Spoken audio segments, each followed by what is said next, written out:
Assalamualaikum warahmatullahi wabarakatuh. Baik teman-teman, langsung saja di sini kami dari kelompok 4 akan memenuhi tugas mata kuliah Teori Sosial dan Humaniora. Sebelumnya perkenalkan, saya Nadia Pramita Bukti dan teman saya Mirhan Ahmad Mubarak akan mempresentasikan tema berjudul Teori Pertukaran Sosial.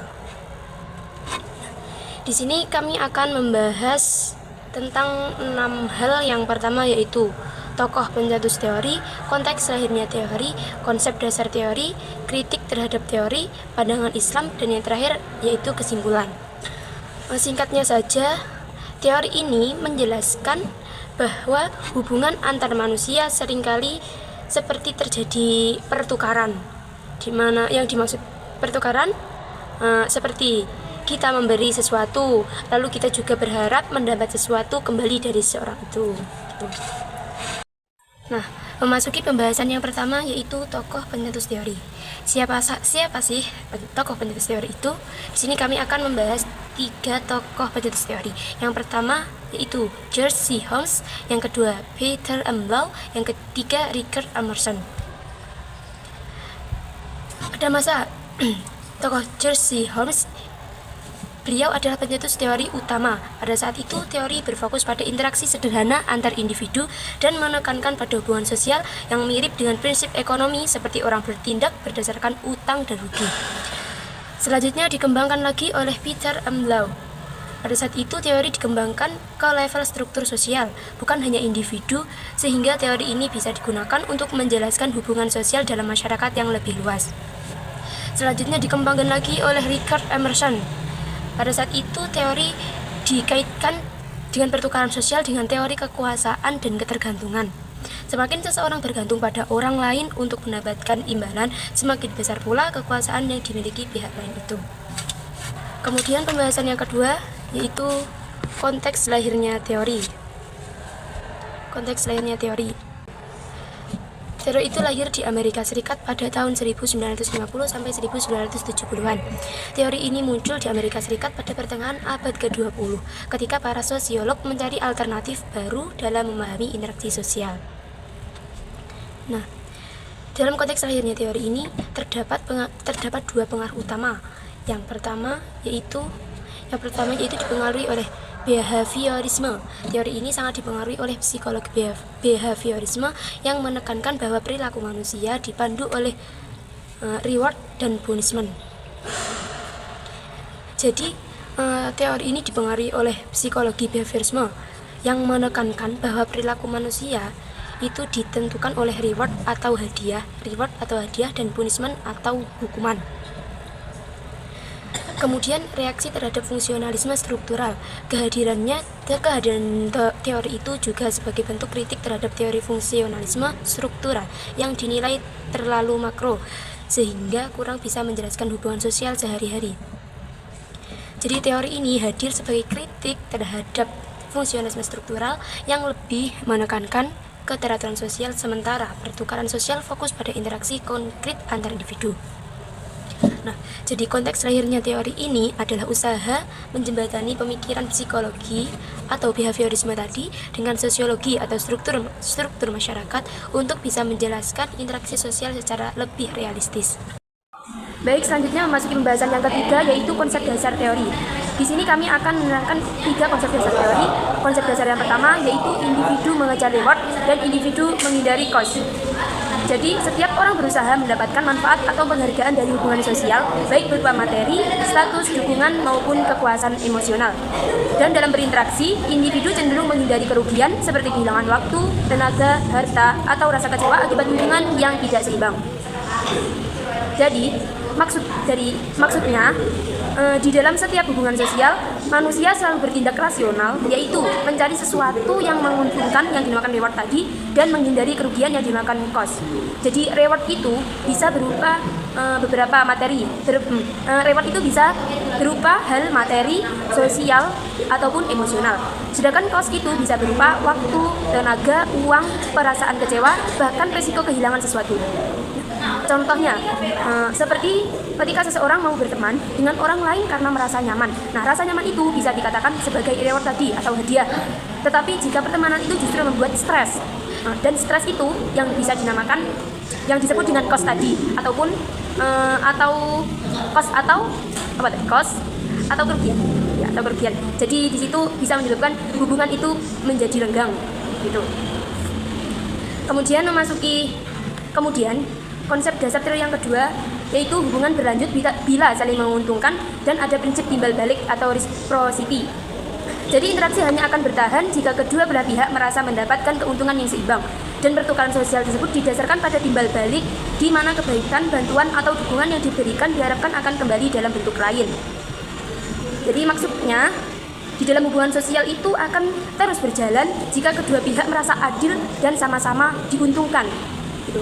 Jadi ada prinsip timbal balik yang dinamakan reciprocity tadi, itu bila seseorang menolong, biasanya ia mengharapkan balasan meskipun bentuknya berbeda dan tidak selalu langsung. Jadi di dalam hubungan tadi terdapat interaksi timbal balik seperti itu. Interaksi yang tidak seimbang, satu pihak memberi terlalu banyak tapi jarang menerima balasan, sering menimbulkan konflik atau putusnya hubungan. Contohnya seperti ini. Dalam dunia kerja, karyawan mau bekerja keras karena mendapat gaji, penghargaan, atau promosi. Jika perusahaan tidak memberi imbalan yang layak, bisa jadi karyawan itu minta keluar tidak. Intinya karyawan itu meminta keluar karena dia merasa tidak ada timbal balik atau diuntungkan bagi karyawan tersebut. Jadi dia memutuskan untuk keluar dari pekerjaan tersebut. Contoh dari kemudian memasuki konsep dasar yang ketiga, yaitu pertukaran sosial membentuk status dan kekuasaan, dan pertukaran dapat melembaga menjadi struktur sosial. Jadi dalam jangka panjang, pertukaran sosial bisa menciptakan perbedaan posisi sehingga muncul status sosial dan relasi kekuasaan. Dan jika berlangsung terus-menerus, suatu hubungan tadi berlangsung terus-menerus, pada pertukaran dapat berkembang menjadi institusi atau norma sosial yang mengatur masyarakat. Jadi maksudnya bagaimana? Maksudnya itu, jika pertukaran terjadi terus-menerus, suatu pertukaran terjadi terus-menerus, lama-kelamaan terbentuk pola hubungan yang lebih permanen. Jadi yang maksudnya membentuk status dan kekuasaan tadi, pihak yang lebih sering memberi keuntungan atau yang lebih dibutuhkan itu biasanya punya kedudukan yang lebih tinggi dan berkuasa. Maka sebaliknya, yang lebih bergantung berada di posisi lemah. Dan yang dimaksud dengan struktur sosial itu melembaga menjadi struktur sosial. Pola ini kemudian bisa berkembang menjadi aturan atau norma sosial yang diakui bersama. Contohnya, di dalam masyarakat tradisional, orang kaya yang sering memberi bantuan akan selalu dihormati dan dianggap memiliki status tinggi, sementara penerima bantuan berada di posisi klien. Ini contoh dari status dan kekuasaan tadi. Kemudian contoh melembaga menjadi struktur sosial itu ada suatu contoh seperti gotong royong yang awalnya pertukaran tenaga antar warga lama-lama menjadi norma sosial yang wajib dilakukan bersama. Kurang lebih konsep teori seperti itu. Jadi konsep dasar teori ini menekankan bahwa individu selalu menghitung utang dan rugi. Yang kedua, hubungan bertahan jika ada keseimbangan dan timbal balik. Dan yang ketiga yaitu interaksi kecil bisa membentuk struktur sosial besar, bahkan menciptakan kekuasaan. Kurang lebih yang bisa saya sampaikan. Kurang lebihnya mohon maaf. Cukup sekian. Selanjutnya akan dilanjutkan oleh teman saya. Selanjutnya terkait dengan kritik teori pertukaran sosial. Yang pertama, terlalu reduksionis atau terlalu sederhana.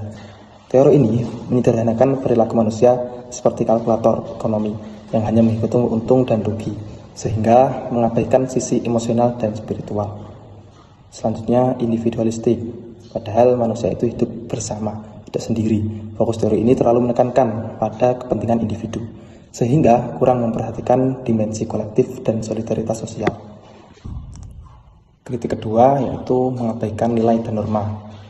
Hubungan sosial tidak selalu ditentukan oleh pertimbangan keuntungan, melainkan juga dipengaruhi oleh norma, budaya, dan nilai moral yang kuat. Lanjut, kurang mengakui altruisme. Tidak semua interaksi manusia berbasis timbal balik. Dalam banyak kasus, orang itu berbuat baik secara ikhlas tanpa perhitungan. Tidak semuanya itu dilandasi dengan timbal balik untung dan rugi, karena tidak semua orang menganut teori ini. Kadang orang itu bertukar sesuatu itu ikhlas murni dari hati, berlandaskan cinta, moral, ataupun budaya. Kritik ketiga yaitu individualistik. hanya fokus pada aktor perorangan. Teori ini lebih menyoroti perilaku individu dalam mencari keuntungan, sehingga kurang memperhatikan aspek kebersamaan dan kepentingan kolektif. Selanjutnya, kurang menyoroti konteks sosial yang lebih luas. Pertukaran sosial seringkali dipengaruhi oleh faktor struktural seperti budaya, norma, atau sistem sosial. Namun hal ini kurang dijelaskan secara mendalam dalam teori ini.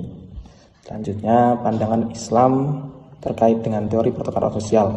Yang pertama, kami kelompok 4 mengutip dari Quran Surat Al-Maidah ayat 2, yang artinya, dan tolong menolonglah kamu dalam mengerjakan kebajikan dan takwa, dan jangan tolong menolong dalam berbuat dosa dan permusuhan.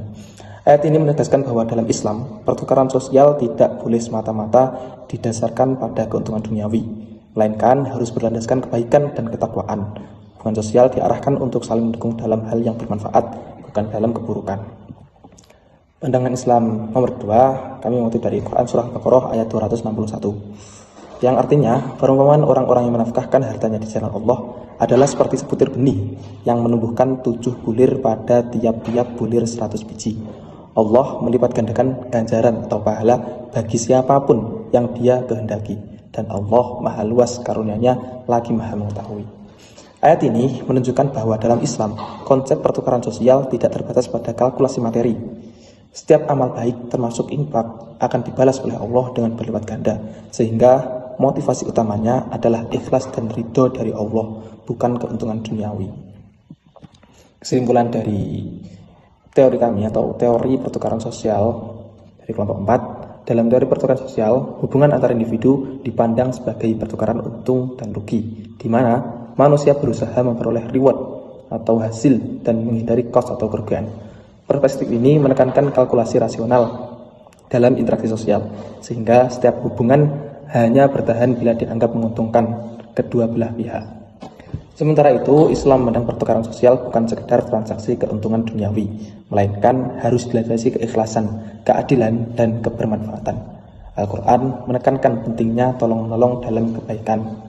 Seperti yang kami kutip tadi dalam Quran Surah Al-Maidah ayat 2, dan menjanjikan balasan berlipat ganda bagi yang berinfak di jalan Allah atau bersedekah di jalan Allah, yang kami kutip dari Quran Surah Al-Baqarah ayat 261. Prinsip ini menegaskan bahwa tujuan utama interaksi sosial dalam Islam adalah mencari ridha Allah dan mewujudkan kemaslahatan umat, bukan sekedar perhitungan untung dan rugi pribadi. Jadi, teori pertukaran sosial dalam pandangan Islam bukannya berseberangan, namun memang beda landasan. Ketika Islam itu memiliki perspektif dengan Tuhan atau Allah, sangat menekankan pada keikhlasan dalam beribadah, dalam bekerja, atau dalam apapun, itu sangat berlandaskan dengan keikhlasan, karena semuanya itu bertujuan untuk mencari ridha Allah semata. Beda dengan manusia umum atau agama-agama lain. Mungkin begitu dari kelompok kami, kelompok 4. Sekian, kurang lebihnya mohon maaf yang sebesar-besarnya. Terima kasih. Assalamualaikum warahmatullahi wabarakatuh.